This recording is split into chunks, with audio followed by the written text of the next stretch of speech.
The famous Chinese classical novel in English, Outlaws of the Marsh, Chapter 1, narrated by Robert Xiaoliang. The Nine Tattooed Dragons. During Song Dynasty in ancient China, in the eastern capital Bianliang or Kaifeng, as is now called, there lived a certain profligate son of a ruined family named Gao. He was the second son of the family. Since his youth, he had neglected family affairs and devoted himself completely to the practicing of sword or staff, and to football too, at which he was very, very skillful indeed. Thus the people of the capital called him by his nickname Gao the Bull or Gao Qiu, instead of his customary way as second brother Gao. Besides, he could play various instruments, wind and string, dance pretty well, and had a good voice too. He was an adept at martial arts with spear and staff, and wrestling. He was also talented in rhyming and calligraphy, and could turn out a song or an ode easily. But of generosity, virtue, the rights, wisdom, trustworthiness, reliability, loyalty, or excellence, he ignored everything about them. He was really a very bad guy as far as his conduct was concerned. He spent days within and without the walls of the capital, pandering to the rich and famous. He had abetted the son of a wealthy man, Mr. Yang, in squandering his fortune. The two of them used to stick to the pleasure gardens, where they always stayed in those houses of the wind, the flowers, the snow, or the moonlight. So the father took out a writ against Gao, and the district court sentenced him to 20 lashes and banishment, forbidding anyone of the capital to supply him with food or shelter. Thus, he had no alternative, but left to Lin Huaichao, west of the river Huai, where he found a lodging with the owner of a gaming parlor, a gentleman Liu, or Liu Xichuan, which was his real name. This guy had devoted his life to harboring and supporting riffraff, and would like to shelter miscreants from all corners of the empire. So Gao Qiu came to rest in Liu's abode and spent 3 years there.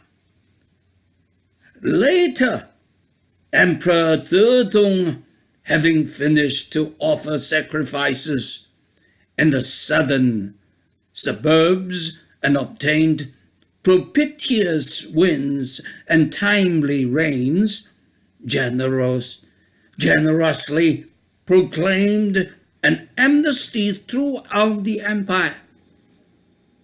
As a result, Gao, living in Lin Huaichao, received a remission of his sentence and began to plan his return to the capital. Liu Xichuan happened to be acquainted with a herbalist in the capital. His name was Dong, who had a medical shop under the Golden Beam Bridge. Liu gave a letter to Gao, together with the supplies of money for travel expenses, so that on his return to the capital he could live with a herbalist. Gao Qiu then bade farewell to Liu, shouldered his bags, and left Lin Huaichao. He now got to the eastern capital, where he found the herbalist shop under the Golden Beam Bridge, and showed the man his letter. How can I take this fellow into my home? If he were an honest man, it might be all right to do so. My children could learn something from him. But an idler and vagabond he was. How can we trust him? Moreover, he's a convicted criminal who can never change himself. If I allow him to live with us, it will disturb my children and set a bad example to them. On the other hand, if I object him, it will offend Liu Xichuan. Well, in this case, I can't think of anything but to give him a faint warm welcome. So he pretended to accept Gao with a big smile. He took him in and invited him to eat and drink every day. Well, after more than 10 days, the herbalist thought of an idea. He bought a new set of clothes and wrote a letter. He offered these two things to Gao and said,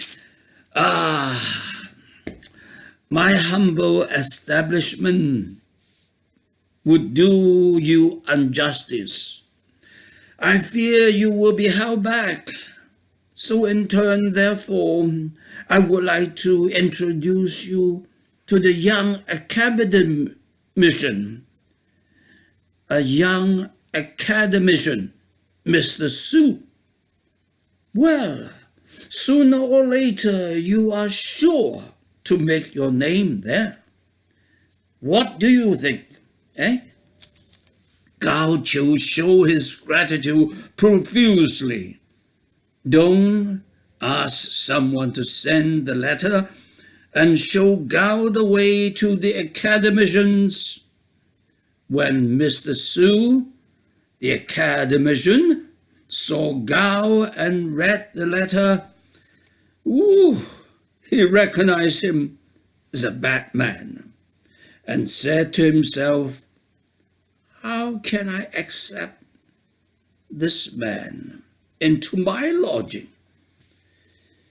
The best way is to do him a favor and introduce him to Wang Jingqing, the emperor's son-in-law, as a personal attendant.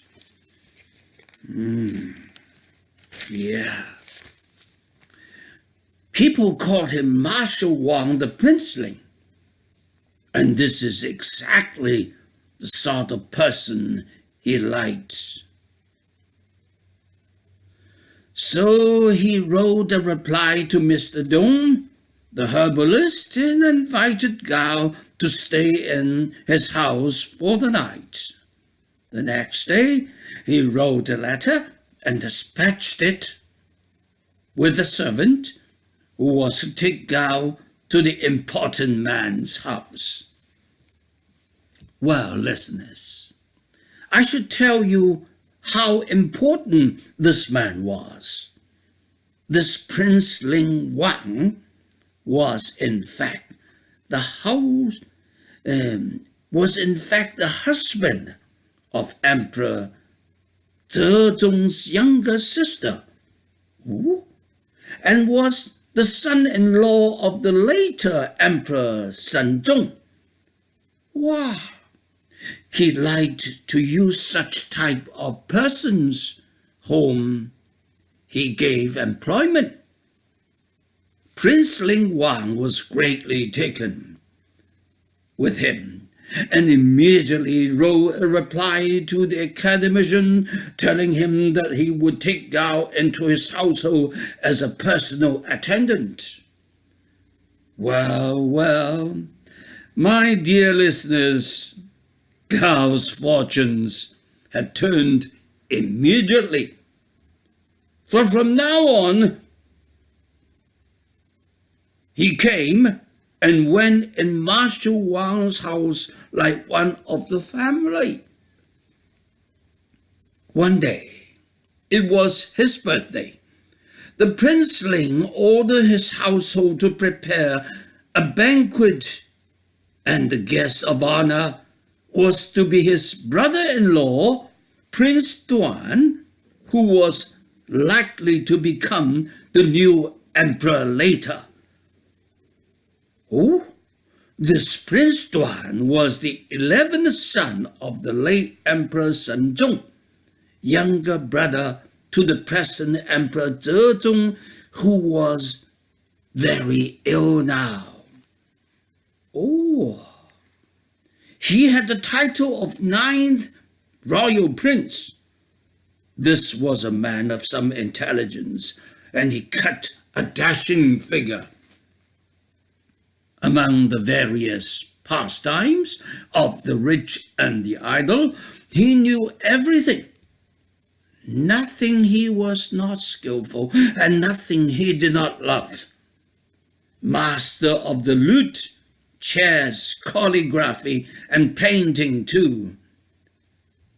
It's needless to say that he was very, very excellent indeed. And besides kicking a ball and throwing balls, were as good as playing the flute, strumming a guitar, singing, or dancing. Well, dear listeners, if you want to know what happened later on, just listen to chapter 2.